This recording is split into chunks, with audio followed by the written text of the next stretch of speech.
nós vamos estudar sobre as boas obras, como foi proposto na semana passada. Então o Rogério vai começar hoje uma série aí sobre as boas obras. Vai demorar um pouco para acabar, é um pouco extenso o assunto. Então, na verdade, ele está realizando uma boa obra para mim hoje, sim, substituindo. Mas eu coloco ele para dar aula, para eu descansar, mas eu acabo tendo mais trabalho ainda, né? Ele me liga, manda mensagem no almoço e pergunta um monte de coisa. Mas é uma boa obra, né, que ele está fazendo aí para me ajudar. Então vamos orar, agradecendo a Deus mais uma vez, e daqui a pouco ele começa a exposição da aula. Senhor, nós queremos te agradecer mais uma vez, porque o Senhor concede a nós esse tempo para estudarmos um pouco algumas doutrinas que são elementares para o nosso aperfeiçoamento, para nós entendermos a verdadeira obra que foi realizada na cruz. Nós, nessa aula de hoje, aprenderemos que as nossas obras não eram suficientes e que, se não fosse a tua obra vicária, nós não estaríamos aqui em condições de estudar, em condições de ser salvo, ser santo. Mas pelo que o Senhor fez naquela cruz, pela sua obra vicária, é que hoje nós podemos fazer tudo isso. Então nós somos gratos ao Senhor por essa oportunidade de estudarmos um pouquinho sobre o papel do crente e as boas obras, como nós devemos viver aqui nessa terra, realizando as boas obras que o Senhor preparou para nós antes da fundação do mundo. Nós te agradecemos, pedindo ao Senhor pela vida do Rogério, tirando o nervosismo e ajudando a expor a nós aquilo que o Senhor colocou já na intenção dele de falar para nós nesta manhã. Nós te agradecemos. Amém. Bom, irmãos, vamos hoje então, como o Glauber falou, estudar sobre as boas obras. E na nossa confissão aqui, Confissão de Fé Batista de 1689, então peço aos irmãos que abram aí suas apostilas na página 44, acho que pelo menos na minha aqui está marcando a página 44, capítulo 16, sobre as boas obras.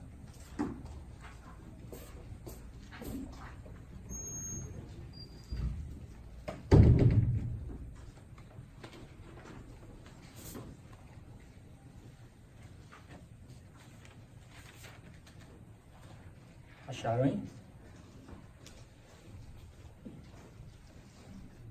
Bom, irmãos, esse assunto, né, das boas obras, ele é mais daqueles assuntos que está ligado dentro do tema da soteriologia, né, que é o estudo da salvação, né?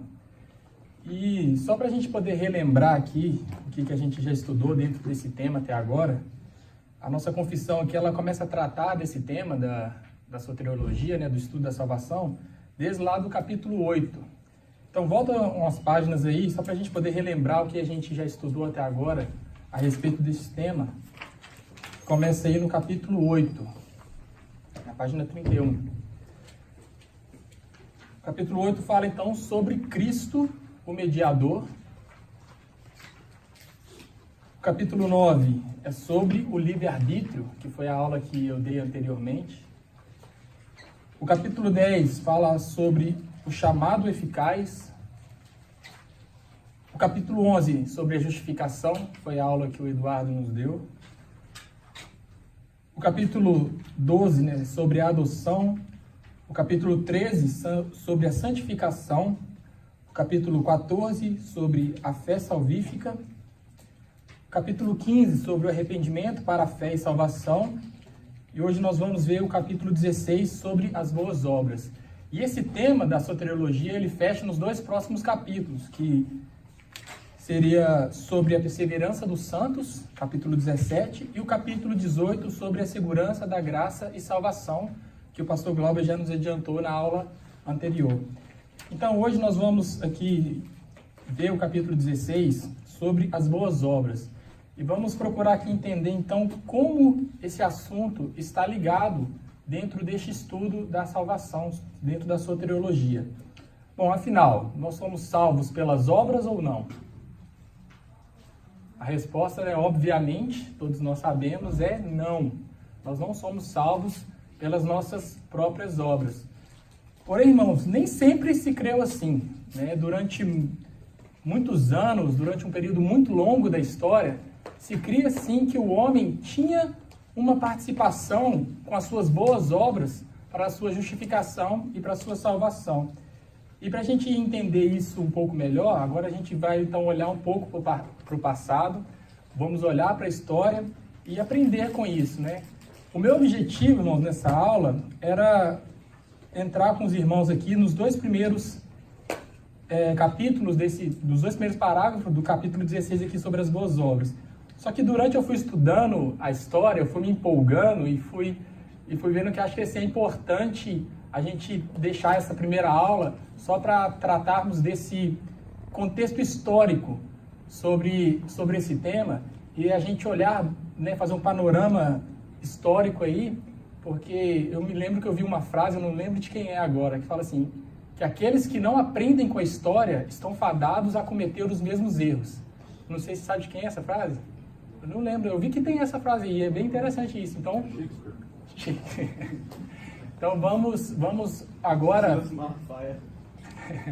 Mas é interessante porque a gente vai olhar para o passado e ver como isso foi desenvolvendo durante esses anos. Então vamos fazer um panorama, né, bem rápido mesmo, desde os primeiros séculos até o século XVI, quando se inicia a Reforma Protestante. Na verdade, até os dias de hoje. Vamos caminhar até chegar nos dias de hoje. Então, irmãos, no primeiro século, ele é conhecido como a Era dos Apóstolos, ou o período apostólico.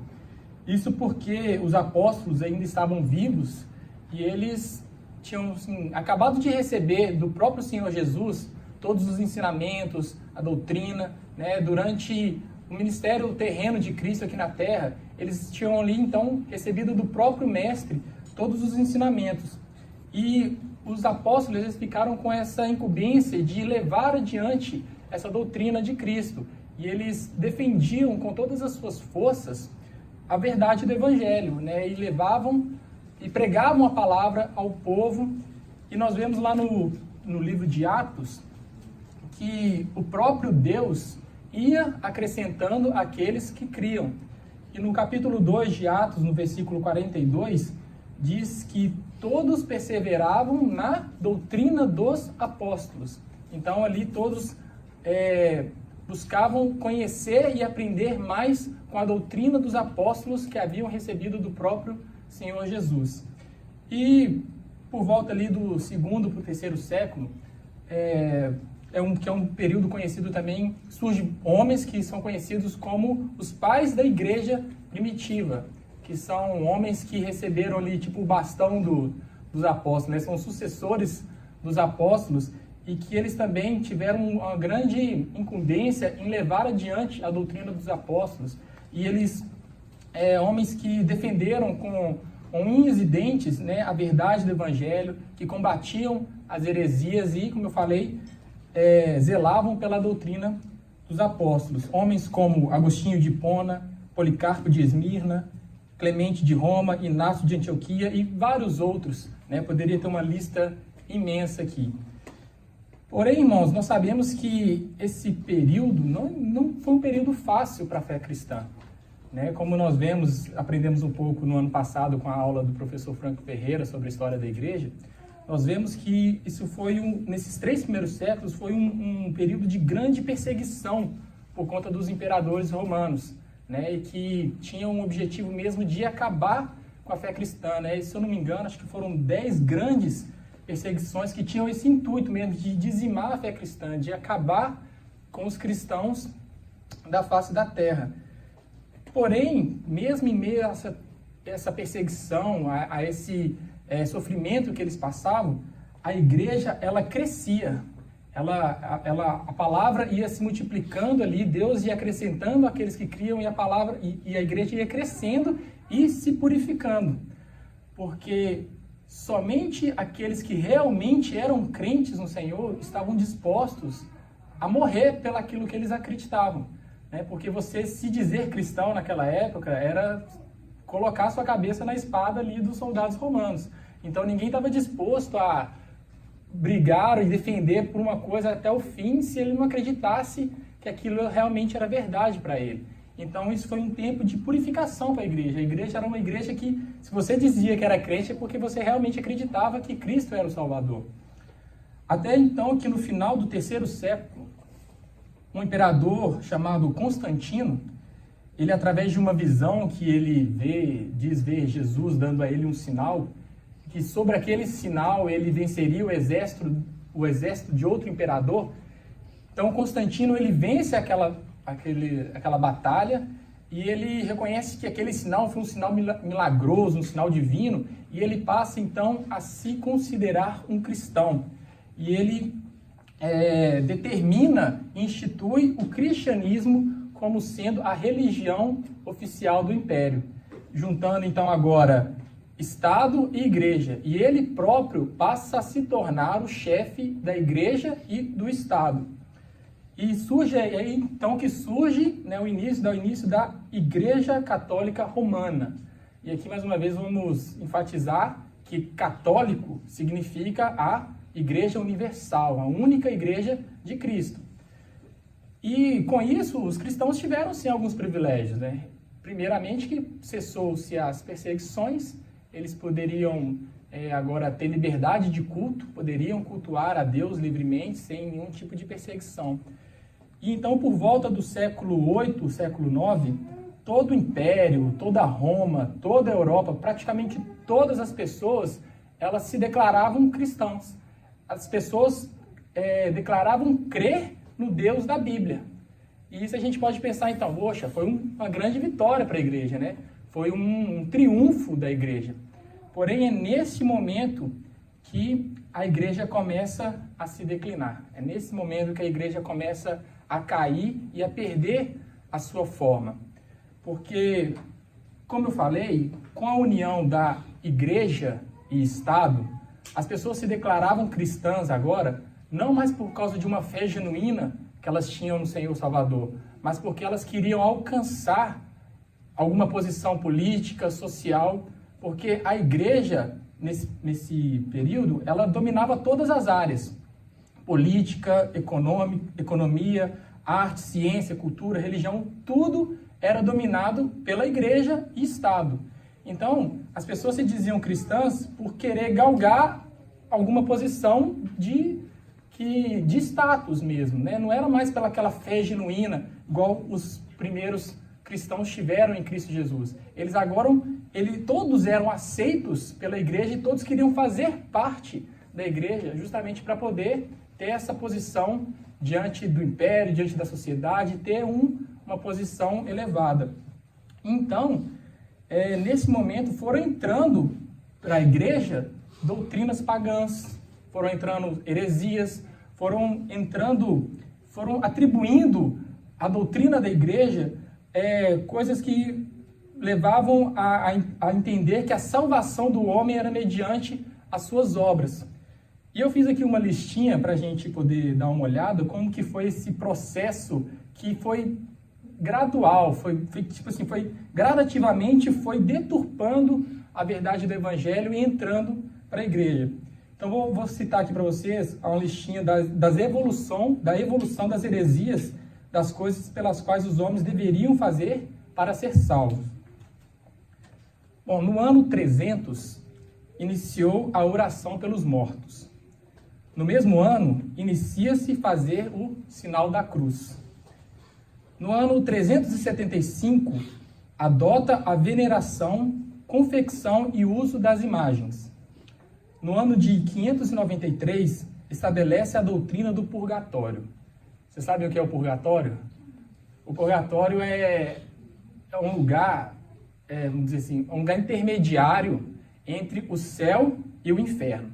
Então, quando a pessoa morre, para saber para onde ela vai, ela fica nesse lugar que é chamado purgatório, onde ela fica ali purgando os seus pecados.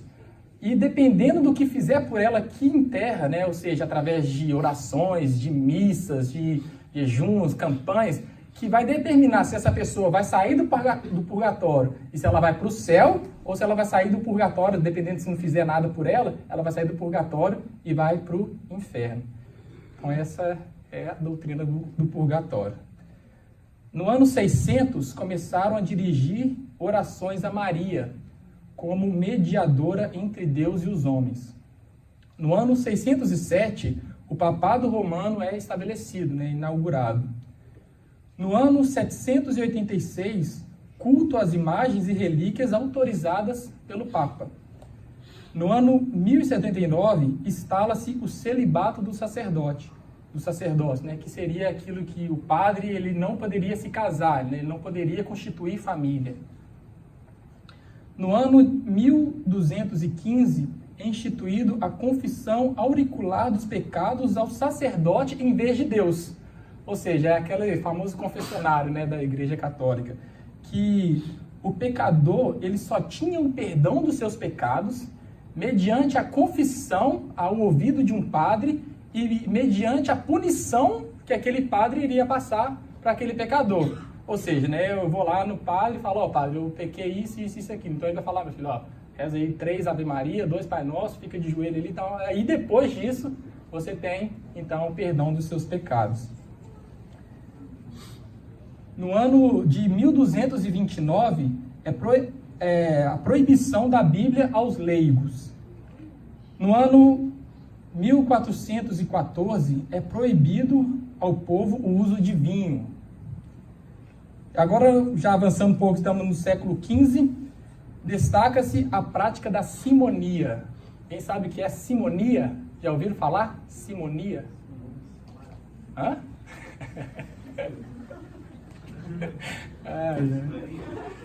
Não é aquela dupla lá, não. Aquela dupla sertaneja lá com as mulheres, não. Essa palavra, ela vem lá daquele personagem que é citado no livro de Atos, no capítulo 8, 19, no versículo 18 e 19, Simão o Mago. Vocês lembram o que acontece ali naquela passagem? Que esse Simão o Mago, ele tenta comprar de Pedro, ele oferece dinheiro a Pedro para que ele também tivesse aquela autoridade espiritual, enquanto ele impusesse as mãos sobre as pessoas fossem cheias do Espírito Santo. Então, essa prática de querer comprar algo espiritual, de querer comprar uma autoridade espiritual, ou de fazer um comércio com relíquias de alguns objetos que eles se diziam ser divinos, deu-se o nome então de simonia. E é isso exatamente que a Igreja Católica estava fazendo aqui. Era um comércio de relíquias que eles diziam ser sagradas. Olha só a listinha. Eles vendiam a pena da pomba do Espírito Santo, o leite do seio de Maria, a madeira da cruz de Cristo, a caveira, o crânio de João Batista, o espinho da coroa de Jesus, pães, pedaços de pães da Santa Ceia e vários outros, irmãos. Isso era uma coisa tão absurda que as pessoas costumavam dizer assim, brincando depois, que se você juntasse todos os pedaços da cruz de Cristo que foram vendidos, dava para montar a Arca de Noé. Era uma coisa muito louca. E que você indo até Roma e visitando Roma, você poderia ir lá visitar o túmulo dos 18 dos 12 apóstolos de Jesus. É uma coisa muito louca, E isso tem uma lista enorme dessas relíquias que eram comercializadas, Hã? Nós vamos chegar lá, irmão. E... Já tá querendo comprar lá. Já tá querendo comprar as indulgências aí, irmão? Calma. Tá vendendo, né? Você tá vendendo. E, então, assim, como eu falei, é uma lista enorme de várias relíquias, das quais, algumas, se você apenas olhasse para ela, você tinha alguns anos de redução no purgatório, ou até mesmo o perdão dos seus pecados. Mas para isso, óbvio, você tinha que pagar para isso, Então, irmãos, vejam aqui, como que, assim, observem como que, com o passar dos anos, as heresias foram crescendo e entrando para a igreja. E a igreja que eu estou falando aqui, irmãos, é a igreja de Cristo. Era a igreja que os apóstolos fundaram, a igreja universal, a única igreja de Cristo na terra, a igreja que foi estabelecida ali pela doutrina dos apóstolos e que agora estava completamente fora dos padrões que os apóstolos deixaram. E houveram sim alguns homens que se levantaram contra esses absurdos e essa autoridade, né, abusiva da Igreja Católica. E homens como John Wycliffe, não sei falar os nomes certinho aqui, tá? John Wycliffe, que traduziu a Bíblia para o inglês, John Huss, que denunciava o abuso da autoridade papal, e Jerônimo Savonarola, na Itália, e uma lista também imensa que eu poderia citar aqui. Esses homens, eles foram perseguidos pela Igreja Católica, considerados como hereges e mortos na Inquisição. A Inquisição era um tribunal da Igreja Católica que perseguia e condenava qualquer pessoa que se levantasse com uma prática ou uma doutrina diferente daquela já estabelecida pela Igreja Católica e que eles diziam ser a doutrina certa, a doutrina correta.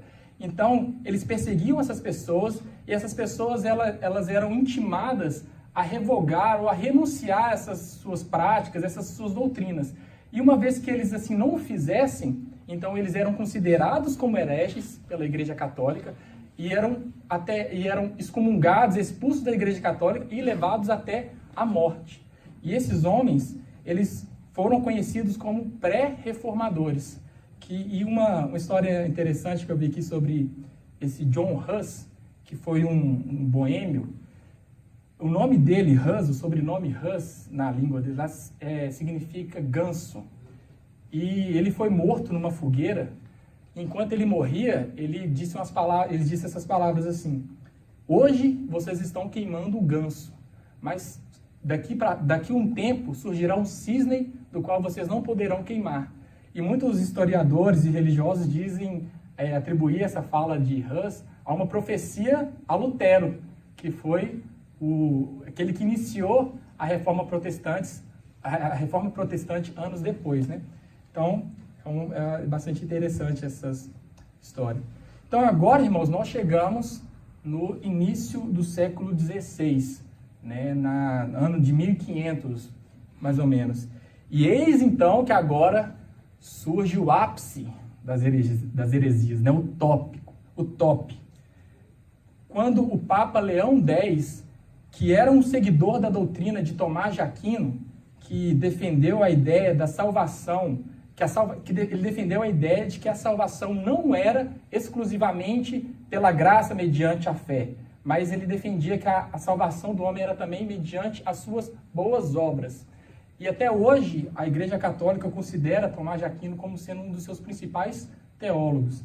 Então, o Papa Leão X, a fim de arrecadar recursos para a reconstrução da Basílica de São Pedro, ele autoriza com que Johann Tetzel percorra a Alemanha vendendo as indulgências.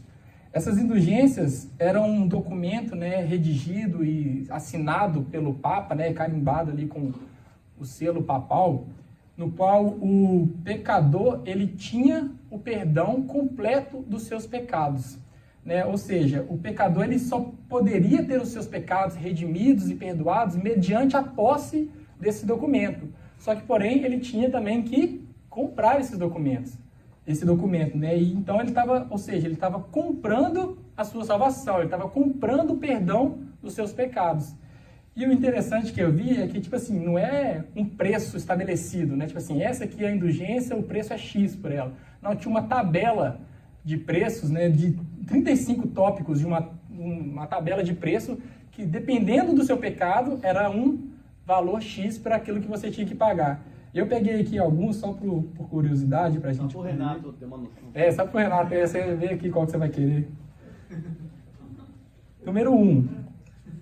O eclesiástico que incorrer em pecado carnal, seja com freiras, primas, sobrinhas, afilhadas, ou enfim, com qualquer outra mulher, com outra mulher qualquer, será absorvido mediante o pagamento de 67 libras e 12 soldos.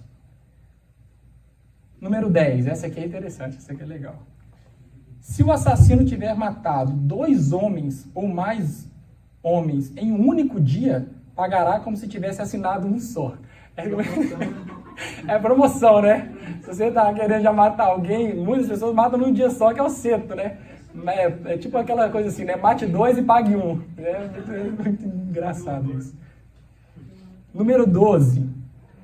Quem afogar o próprio filho pagará 17 libras e 15 soldos, ou seja, 2 libras a mais que aquele que matar um desconhecido. E se pai e mãe o tiverem matado de comum acordo, pagarão 27 libras e um soldo pela absolvição. É uma coisa muito louca, né, irmãos? Então, nesse período, surge então um monge da ordem dos agostinianos chamado, todo mundo sabe, gente, Lutero, né? Martinho Lutero. E Lutero, ele era um cara que ele tinha bastante problema com a palavra justificação, justiça de Deus. E apesar de Lutero ele ser um monge da ordem dos agostinianos, né? Agostinho, como eu falei aqui, e também falei na aula passada sobre ele foi um grande homem de Deus que nos primeiros séculos ali defendia o evangelho, combatia as heresias, né? E os ensinamentos de Agostinho serviu como base e fonte para grandes outros homens de Deus, como João Calvino, né? Por exemplo. Porém, com o passar dos anos, os ensinamentos de Agostinho também foram se deturpando. E o monastério onde Lutero estudava era muito rigoroso e também fixava muito essa questão das obras, né? Eles eram obrigados a acordar todas as noites para poder orar. Eles não poderiam, isso é interessante, eu fiquei pensando nisso, eles não podiam rir e nem fazer ninguém rir. Aí imagina o Alisson lá, cara. Você ia ser expulso lá no primeiro dia, cara. Muito bom. Então era muito rigoroso, era um sistema muito rigoroso que também prezava pela questão das obras. E Lutero, ele desde criança, ele aprendeu de um Deus que era um Deus justo e irado, que punia os pecadores. Então ele tinha ódio dessa palavra justiça e tinha ódio do próprio Deus. E ele reconhecia que ele não conseguia alcançar essa graça e o favor de Deus mediante as obras dele, por conta dos seus pecados. E ele dizia que se alguém poderia ser salvo pelas obras, ele certamente o seria, porque ele, como monge, ele fazia de tudo para isso. Ele era um monge, assim, excepcional. Ele fazia grandes campanhas de jejum e oração e virava a noite em vigílias. Porém, ele entendia que nada disso era suficiente. Tudo isso era em vão, porque nada disso que ele fazia podia aplacar a ira de Deus e satisfazer a justiça e alcançar o favor de Deus. Então, como eu falei, por isso, cada vez mais ele odiava essa questão. E mesmo assim, ele continuava tentando. E quanto mais ele tentava, ele ficava perturbado em sua alma. E ele se penalizava com coisas assim extremas, de uma forma com que quase o levava à morte. Ele passou noites no frio da Alemanha lá, apenas com a roupa, não sei se ele não tinha nem a roupa do corpo, acho que ele jogava fora o cobertor, a fim de mortificar a sua carne e conquistar essa justiça através desses atos.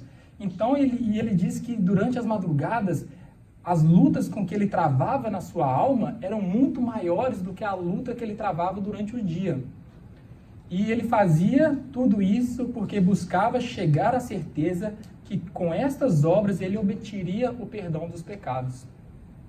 Foi quando então que, através de um estudo da palavra e meditando a palavra, Lutero se depara com alguns textos, né, como o de Romanos, no capítulo 1, em que o apóstolo Paulo diz que o justo viverá pela fé.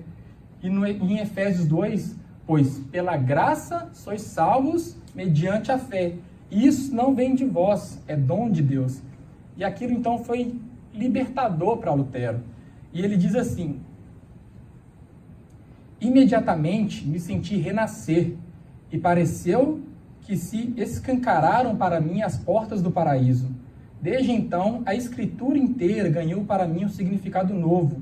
Quando tinha odiado o termo justiça de Deus, outro tanto amava agora.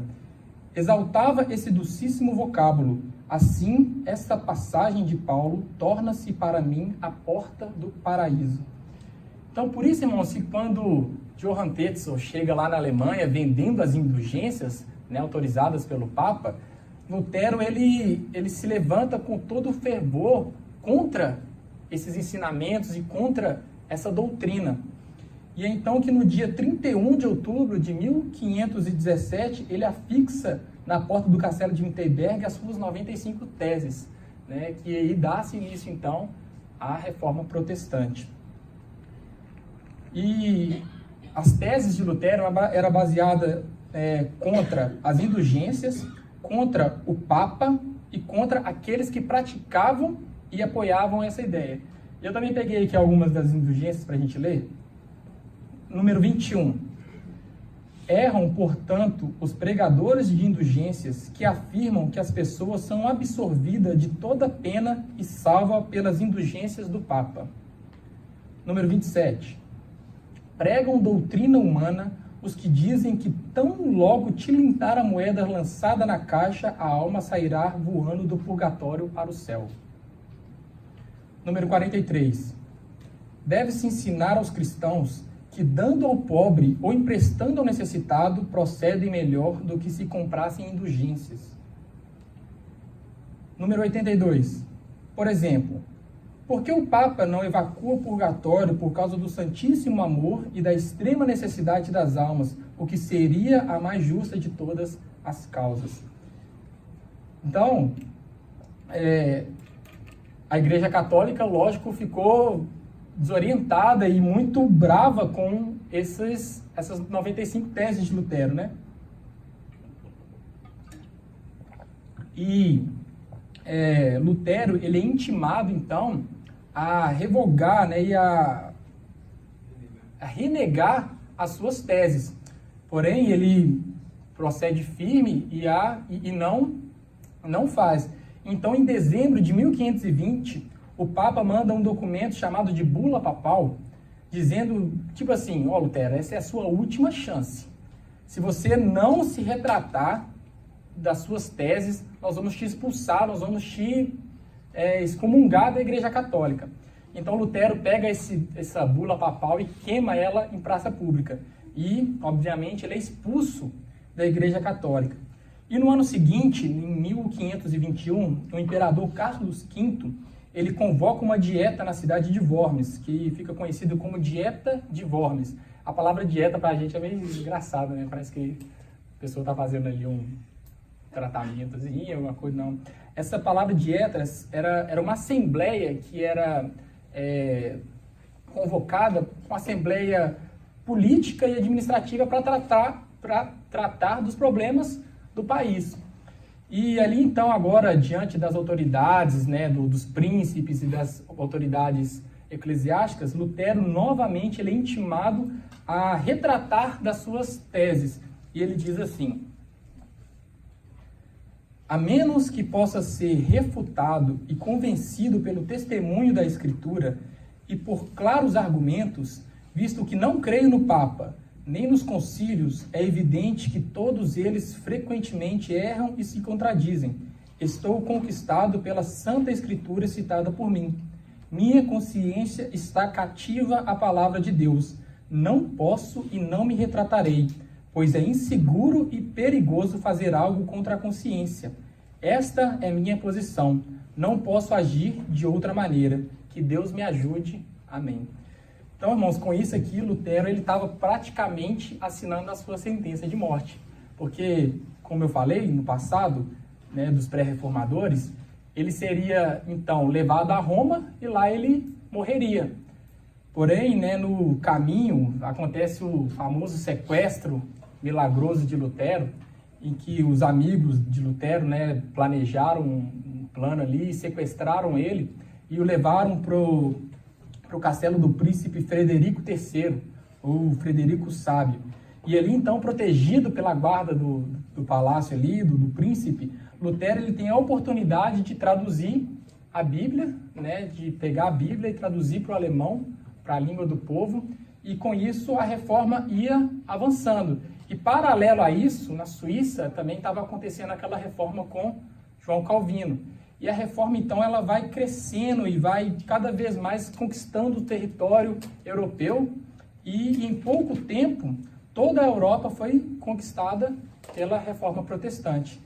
E com isso, então, a Igreja Católica ela foi se vendo meio acuada, né? Perdendo o seu território, perdendo a influência que ela tinha ali na Europa. Até então, que por volta da metade do século, no ano 1550, mais ou menos, surge um grupo de homens que começa a meio que revirar esse jogo para a Igreja Católica. E esse grupo é chamado de Companhia de Jesus, ou os Jesuítas. E esse grupo foi fundado por um homem chamado Inácio de Loyola, que foi um soldado espanhol que ele largou tudo para poder dedicar a vida dele à igreja. E ele escreve livros, escreve teses, e ele escreve um livro de regras para aqueles que quisessem ingressar nesse grupo, né, dos jesuítas.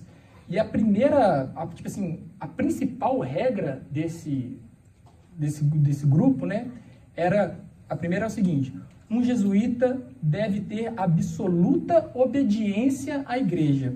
E ele escreve outras coisas assim também, eu vou ler aqui para vocês. Se quisermos ter certeza de que estamos certos em todas as coisas, precisamos estar sempre prontos a aceitar esse princípio.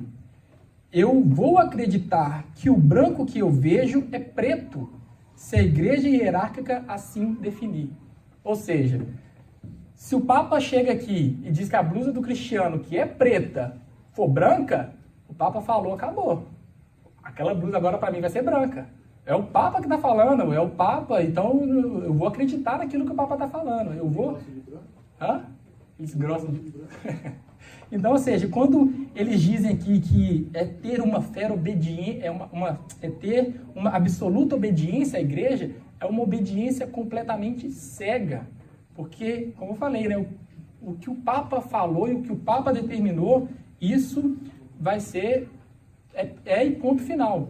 E a gente pode pensar assim, né, não, mas que povo ignorante, povo burro, não. Os jesuítas, eles eram pessoas extremamente inteligentes, capazes. Para um jesuíta ser formado, demorava 12 anos. Então, eles eram pessoas, assim, extremamente inteligentes, bem formadas, disciplinadas, com um grande poder de argumentação e de persuasão, porém, nós sabemos com uma motivação errada. Só que o grande triunfo dos jesuítas, o que fez realmente eles virarem o jogo para a Igreja Católica, foi em relação a missões. Né? Os jesuítas então pensaram assim, ó, beleza, nós estamos aqui perdendo território, nós estamos aqui perdendo a batalha, perdendo o jogo aqui na Europa, perdendo território, vamos fazer o seguinte, vamos para o mundo, vamos fazer missões, vamos alcançar os outros povos. E foi assim que foi feito. E os jesuítas saíram por todo o mundo conquistando os outros povos. E foi assim que chegaram aqui no Japão também, né? Nós vemos naquele livro, no filme, né? Acho que O Silêncio, que é um padre jesuíta, né, português, que chega aqui no Japão trazendo esse cristianismo, né, católico. Então, com isso agora o Papa, o Papa falou assim, glória a Deus, levantou a mão lá e ficou doidinho, porque o Papa meio que estava assim, sem saber como proceder, estava meio acuado, sem saber como lidar com a reforma protestante. E chega agora então um grupo de jesuítas, pessoas, como eu falei, bem instruídas, bem formadas, pessoas com essa obediência cega à igreja e capazes de tudo, capazes de dar a vida pela igreja. Então o Papa falou, é agora, vamos reviver a igreja, vamos revirar esse jogo. Então o Papa convoca um sínodo numa cidade da Itália chamada Trento. E isso fica conhecido como o Sínodo Concílio de Trento. E ali então, Papa, os bispos, padres, as autoridades eclesiásticas, elas vão debater e consolidar a teologia católica. E isso moldada por uma reação à reforma protestante, que ficou conhecida então como a Contra-Reforma, né, ou a Reforma Católica. E eu vou falar aqui algumas dessas considerações, né, do Concílio de Trento. A primeira, então, não sei se é a primeira, eu peguei alguns pontos aqui, a primeira minha lista aqui, né, que é a inquestionável autoridade do Papa, né, ou seja, como eu falei, o Papa ele é inquestionável, o que o Papa falou, o que o Papa determinou e pronto, acabou. Então, a inquestionável autoridade do Papa. Segundo ponto, foram fechados os assuntos de discussão dentro da igreja. Ou seja, né, anteriormente, ainda tinha assim, um espaço para uma discussão, para algo que poderia haver uma certa divergência dentro, né, da Igreja Católica. Porém, agora eles falaram assim, não vamos mais discutir. Vai que dessa discussão surge um novo Martinho Lutero aí, trazendo novamente a verdade. Então, não tem, acabou. Então, foram proibidos as discussões dentro da Igreja Católica. Um outro ponto, a tradição foi supervalorizada. Ou seja, porque agora o povo, eles tinham a Bíblia nas mãos. E a Bíblia condena as práticas da Igreja Católica. A Bíblia não fecha com as ideias dele. Então, o que eles tiveram que fazer? Colocar alguma autoridade que fosse acima da Bíblia. Então, primeiro o Papa, depois a tradição, depois as Escrituras, depois a Bíblia. Então, eles supervalorizaram a tradição. E que é interessante que eles valorizam muito também a tradição oral, a tradição passada, assim, via oral, de Papa para Papa. Que aí, por exemplo, ou de, sei lá, que eles receberam alguma revelação, sei lá, porque eles falam assim, eu recebi isso e passei para o Papa, para os padres, para o bispo, então não tem como ninguém checar. E como a autoridade do Papa é inquestionável, e os jesuítas lá também abraçavam isso, não tinha como ninguém checar. Então era assim, era o que o Papa falou, o Papa é a tradição, pronto. Então supervalorizaram isso em lugar da Bíblia. E um outro ponto é a salvação pela fé e pelo amor. Ou seja, a reforma vinha e falou, não, a salvação é pela fé, é pela graça mediante a fé. E a Contra-Reforma, né, Trento vem dizer, a salvação é pela fé e pelo amor. Ou seja, eles tentaram dar uma mascarada aqui nas obras, né, porque é amor, mas amor à igreja, amor à obediência à igreja. Então, ou seja, é fé e obras, é fé e mais alguma coisa. E isso a gente sabe muito bem que é aquele velho semi-pelagianismo, né? Como eu falei na aula anterior também, que é aquela teologia e aquela coisa percentual, né? Deus entra com a parte e eu entro com a outra. Então, irmãos, nós fechamos aqui esse período histórico da igreja, porém, como eu falei, até nos dias de hoje é preciso sim explicar que as obras não salvam, nós não somos salvos pelas obras. E também que por isso que na nossa apostila tem esse capítulo sobre as boas obras, porque no ano lá de 1689, quando foi feita a confissão, ainda assim era muito debatido isso, e como eu falei, até nos dias de hoje, precisamos explicar novamente isso, e até mesmo dentro do meio evangélico, né, cristão, porque, querendo ou não, né, guardadas as devidas proporções, a teologia arminiana, ela crê sim também que o homem ele tem uma certa percentual de responsabilidade quanto à sua salvação, nem que seja com a sua afirmação positiva em receber a Cristo. E como nós vimos na aula passada, que eu dei, sobre o livre-arbítrio, o homem ele perdeu completamente toda a capacidade de escolher e discernir pelas coisas espirituais. Então, o homem não tem capacidade nenhuma de chegar a Deus mediante as suas obras, ou nem que seja mediante aceitar a Cristo como seu Salvador, como diz a doutrina arminiana. Né? De sorte que quem opera em nós tanto o querer e o realizar é Deus. Né? A fé que nós temos é dom de Deus. Então, por isso que eu falei que eu queria deixar essa aula e deixar para a gente fazer esse panorama histórico para a gente poder aprender como que foi, ver, aprendendo com a história, como que foi debatido tudo isso durante todos esses anos e como hoje ainda assim realmente se dá a necessidade de falarmos isso. Então, na aula semana que vem, né, se assim Deus permitir, nós vamos entrar para dentro aqui da nossa confissão e nós vamos aprender, né? Então, o que realmente são as boas obras, né? Quem pode realizar essas boas obras, qual é o objetivo das boas obras, né, na vida do cristão, né? Por que fazemos boas obras? Então, vai ficar para a semana que vem.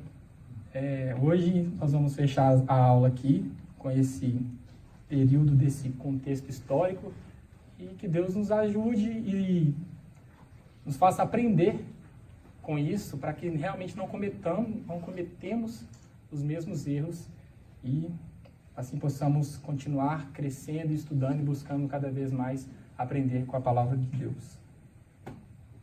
Isso aí, alguma consideração? Alguém quer fazer alguma pergunta? Quer acrescentar algum ponto?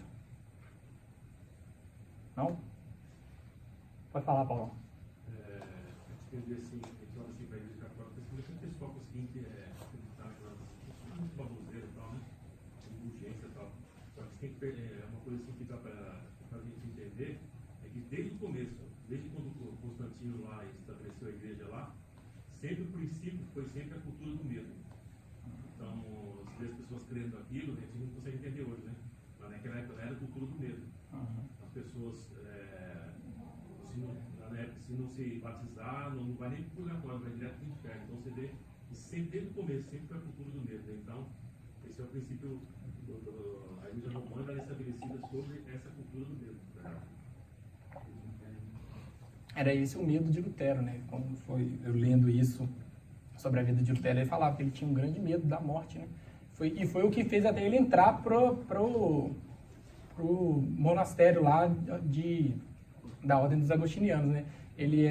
Acho que ele era um estudante para virar advogado, de direito, e ele lá na caminhada, voltando para casa, numa grande tempestade, em que raio caindo para todo quanto é lado, e ele diz então, ele faz uma oração lá para não sei que santa, não sei para quem que é, sabe quem que é? Como é que é o nome dela? Você sabe? Santa Ana, eu não lembrava o nome. Lembrava, fazia isso a Santa Ana, que se ele salvasse salvasse da morte ali, né, ele então viraria monge. E ele passou a vida dele toda no monastério com esse medo, né, da morte. Por isso que ele buscava de todas as formas conquistar a graça de Deus mediante as suas obras. E ele, como eu falei, quanto mais ele tentava fazer isso, mais ele ficava aflito na sua alma, porque ele via que ele não conseguia. Tudo que ele fazia não era o suficiente para poder aplacar essa ira de Deus que ele tinha na cabeça dele, né? Um Deus justo, um Deus que pune o pecador, e ele odiava a Deus por isso. Até que então as portas do paraíso se abriram para ele, como ele diz aqui, através dessa passagem de Romanos e Efésios. Então é isso. Mais alguém quer?